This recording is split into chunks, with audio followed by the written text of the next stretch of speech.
बिस्मिल्लाहिर्रहमानिर्रहीम। Dear students, आज हम चैप्टर नंबर 16 का टॉपिक 2 एंड 3 जो है वो डिस्कस करेंगे।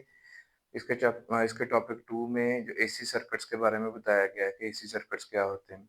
एसी सर्किट जाहिर सी बात है जिसको एसी सोर्स से जो है वो एक्साइट किया जाए, यानी एसी सोर्स के साथ जोड़ा जाए, ऐसे सर्किट्स। सो एसी सर्किट जो आपके पास डीसी सर्किट होता है ना, उसमें करंट और वोल्टेज को कंट्रोल करने के लिए रजिस्टर्स इस्तेमाल होते हैं। लेकिन जो एसी सर्किट्स होते हैं इसमें करंट और वोल्टेज को कंट्रोल करने के लिए रजिस्टर के साथ साथ कैपेसिटर्स और इंडक्टर्स भी यूज होते हैं।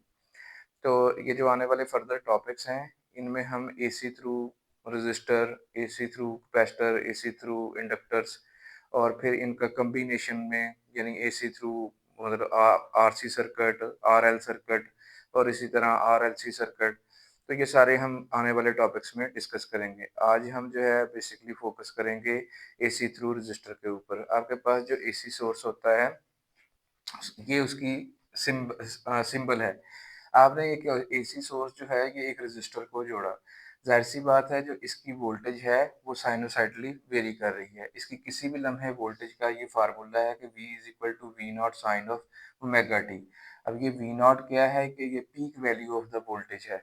तो ये आपके पास मैंने ये जो डॉटेड ग्राफ बनाया है ये वोल्टेज का बनाया हुआ है। ये साइनोसाइडली वेरी कर रहा है। इसमें देखिए कि इसमें पॉजिटिव पीक भी आ रही है, नेगेटिव पीक भी आ रही है। अच्छा, इसमें आपके पास जो है वोल्टेज जो है वो वेरी हो रही है, यानी ज़ीरो से शुरू होके मैक्सिमम पे जा रही है, फिर कम हो रही है ज़ीरो पे, फिर उसके बाद वो नेगेटिव में जाती है, नेगेटिव पीक पे, और फिर ये ज़ीरो पे, यानी ये साइनोसाइडली चेंज हो रही है। इसमें जो वी नॉट है ये peak value of the voltage है, यानी ये वाली वैल्यू है, ये आपके पास वी नॉट है, यानी यहाँ तक।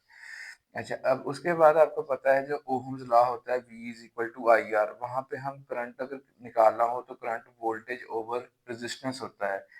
तो यहाँ पे जब आपके पास V, ये V वो वोल्टेज है जो यहाँ ए और बी टर्मिनल पे अप्लाई की जा रही है इस रेजिस्टेंस के अतराफ। तो उसके अकॉर्डिंगली आपके पास जब आपको आपको पता है कि इधर आपके पास हायर पोटेंशियल होगा, इधर लोअर होगा, तो इसमें करंट की डायरेक्शन यूं होगी।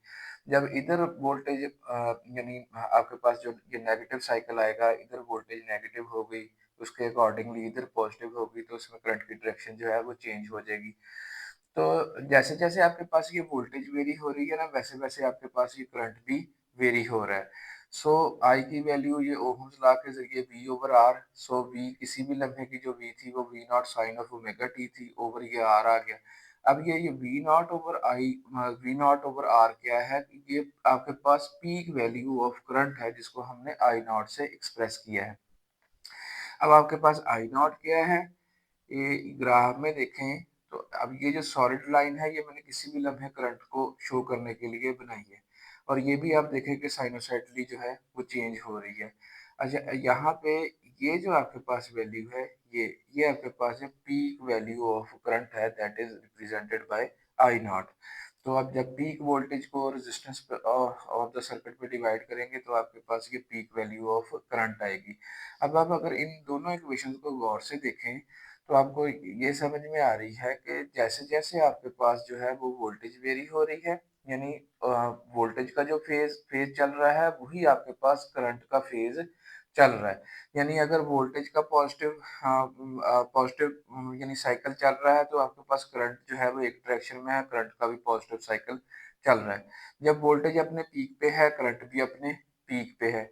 जब वोल्टेज नेगेटिव में जा रही है तो देन करंट भी नेगेटिव में जा रहा है। जब वोल्टेज की नेगेटिव पीक है तो देन करंट की भी नेगेटिव पीक है। इसका मतलब है कि करंट और वोल्टेज जो है वो इन फेज है, या इन फेज है, यानी इनके दरमियान कोई फेज डिफरेंस नहीं है।